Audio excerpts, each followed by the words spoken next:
പച്ച നിറമുള്ള ജീപ്പ് ഓടിച്ച് ജീവിതം പച്ചപിടിപ്പിക്കുകയായിരുന്നു ചൂരൽമലയിലെ സതീഷ്.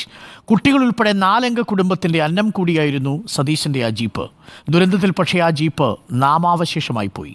തകർന്ന് തരിപ്പണമായ ജീപ്പിന് മുന്നിൽ നിന്ന് കണ്ണുനീർ വാർക്കുകയാണ് പുതിയൊരു ജീപ്പ് വാങ്ങാൻ ഗതിയില്ലാത്ത സതീഷ്. ദുരന്തം സതീഷിന് ബാക്കിയാക്കിയത് കുറേ ചോദ്യങ്ങൾ മാത്രമാണ്. സുമനസ്സുകളാണ് ആ ചോദ്യങ്ങൾക്ക് മറുപടി നൽകേണ്ടത്. ചൂരൽമലയിൽ നിന്ന് അല്ലമീൻ തയ്യാറാക്കിയ റിപ്പോർട്ടിലേക്ക്. പുഞ്ചിരിമട്ടത്തുകാർക്ക്, മുണ്ടക്കൈക്കാർക്ക്, ചൂരൽമലക്കാർക്ക്, വെള്ളാർമലക്കാർക്ക് ഇവർക്കെല്ലാം ജീപ്പ് എന്ന് പറഞ്ഞാൽ ജീവനാണ്. കാരണം ജീപ്പ് ഓടിയാണ് ഇവിടെയുള്ള ആളുകളിൽ പലരും, യുവാക്കളടക്കം, ഉപജീവനമാർഗം നടത്തുന്നത്. ഈ ദുരന്തത്തിൽ വീടുകൾക്കൊപ്പം, കെട്ടിടങ്ങൾക്കൊപ്പം, ആൾനാശത്തിനൊപ്പം നിരവധി ജീപ്പുകളും ഇതുപോലെ വല്ലാത്ത അവസ്ഥയിലേക്ക് നാമാവശേഷമായി പോയ കാഴ്ചകൾ കൂടിയാണ് ദുരന്തഭൂമിയിൽ നിന്ന് പങ്കുവയ്ക്കാനുള്ളത്.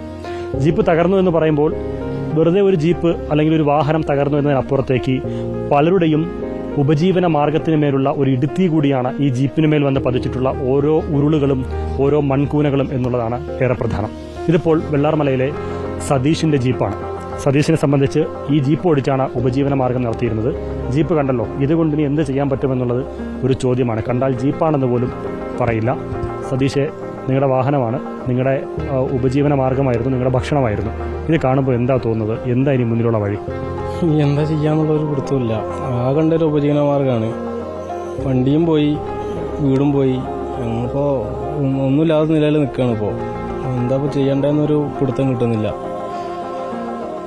ഇവൻ്റെ വീട്ടിലൊരാളെ കാണുന്ന പോലെ തന്നെയാണ് എൻ്റെ വണ്ടി കണ്ടത്. ഇങ്ങനെ കാണുമ്പോൾ ഭയങ്കര എന്താ പറയുക, സഹിക്കാൻ പറ്റുന്നില്ല. ആകെ ഉണ്ടായിരുന്നൊരു വണ്ടി. എൻ്റെ മക്കൾക്ക്, ഫാമിലിക്ക്, വീട്ടിലുള്ളവർക്ക് എല്ലാവർക്കും ഭയങ്കര ഇഷ്ടമായിരുന്നു. എൻ്റെ ചെറിയ മോന് ഭയങ്കര ഇഷ്ടമാണ് എൻ്റെ വണ്ടി. ചെറിയ മോന് ഇന്നലെ രാത്രി കിടക്കുമ്പോൾ പോലും എന്നോട് ചോദിച്ചതാണ്, നമ്മളെ വണ്ടി അവിടെ കാണുന്നില്ലല്ലോ, വണ്ടി എന്താ കൊണ്ടുവരാതെന്ന് ചോദിക്കുമ്പോൾ അവനോട് എന്താ പറയേണ്ടതെന്ന് എനിക്കൊന്നും മനസ്സിലാകണില്ല. കരച്ചിലും വരുന്നുണ്ട്. അവന് ഇപ്പോൾ ഈ പച്ച കളറ് വണ്ടി എവിടെ കണ്ടാലും എൻ്റെ മോന് ഭയങ്കര, അത് അച്ഛൻ്റെ വണ്ടിയാണെന്ന് പറഞ്ഞിട്ട് ആ വണ്ടീൻ്റെ അടുത്ത് ഓടി ചെല്ലുകയാണ്. എന്താ പറയണ്ടെന്നൊരു പിടുത്തമില്ല. ആകെ ഉണ്ടായൊരു ഉപജീവന മാർഗമാണ്.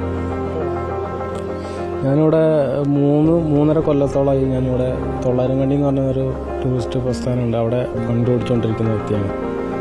അവിടെ 3.5 കൊല്ലമായി ഞാനിങ്ങനെ വണ്ടി ഓടിച്ചു. ഇപ്പോൾ 1 വർഷത്തോളം ആയിട്ടുള്ളൂ ഞാൻ എൻ്റെ വണ്ടി ഇങ്ങനെ കുറേ പൈസ ചിലവാക്കി ലോൺ എടുത്തിട്ടൊക്കെയാണ് വണ്ടി.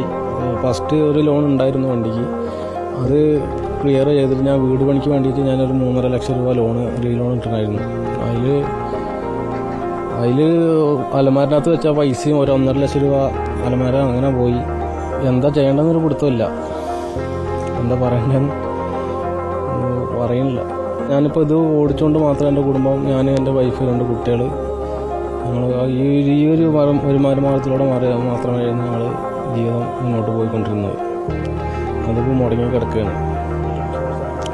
വണ്ടിക്ക് ഇൻഷുറൻസ് ഉണ്ട്, തേർഡ് പാർട്ടാണുള്ളത്. ഇൻഷുറൻസ് ക്ലെയിം കിട്ടുമെന്ന് തോന്നുന്നില്ല. കുട്ടിക്ക് റെഡിയാക്കി എടുക്കാനും പറ്റില്ല, ചേസ് വരെ ബെൻഡായി കിടക്കുകയാണ്. ഈ കണ്ടീഷനിലൊക്കെ ഒന്നും ചെയ്യാൻ പറ്റില്ല. ടോട്ടൽ ലോസിന് എഴുതി കൊടുക്കേണ്ടി വരുന്നതാണ്. എനിക്ക് ആകെ അറിയാവുന്നൊരു തൊഴിൽ ഇതാണ്, ജീപ്പ് ഓടിച്ച് കുടുംബം നോക്കിക്കൊണ്ടിരുന്നതാണ്. മുന്നോട്ട് പോകണമെങ്കിൽ എനിക്കൊരു ജീപ്പ് വേണം, കുടുംബത്തിനെ നല്ലപോലെ നോക്കണം, അതിയായ ആഗ്രഹമുണ്ട്. വണ്ടി ഞാൻ വന്ന് പൊട്ടിയതിൻ്റെ തലേന്ന് തന്നെ വന്ന് നോക്കിയായിരുന്നു. വണ്ടി കണ്ടപ്പോൾ തന്നെ അല്ലാണ്ട് ഇതായിപ്പോയി, ഇരുന്ന് പോയി. ഞാൻ കരച്ചിൽ വന്നു. എന്താ ചെയ്യേണ്ടതെന്ന്. കണ്ട ഒരു ജീപ്പാണെന്നൊന്നും പറയില്ല. ഇല്ല, ഇങ്ങനെ കണ്ടതിപ്പോൾ ഞാൻ കൊണ്ടുവരുന്ന ജീപ്പാണെന്ന് പോലും എനിക്ക് വിശ്വസിക്കാൻ പറ്റുന്നില്ല. അങ്ങനത്തെ ഒരു പരുവത്തിലായിട്ട് കിടക്കുന്നു. മുന്നോട്ട് പോകണമെങ്കിൽ നമ്മുടെ കയ്യിലിപ്പോൾ അങ്ങനത്തെ ഒരു ജീപ്പ് വാങ്ങിക്കാനുള്ള ജീപ്പൊന്നല്ല. അപ്പോൾ ഞാൻ ഇട്ടിരിക്കുന്ന ഡ്രസ്സ് പോലും ഇപ്പോൾ നിങ്ങളെപ്പോലുള്ള ഓരോരുത്തർ ക്യാമ്പിലേക്ക് വന്ന് അങ്ങനെ തന്ന ഡ്രസ്സുകളാണ്.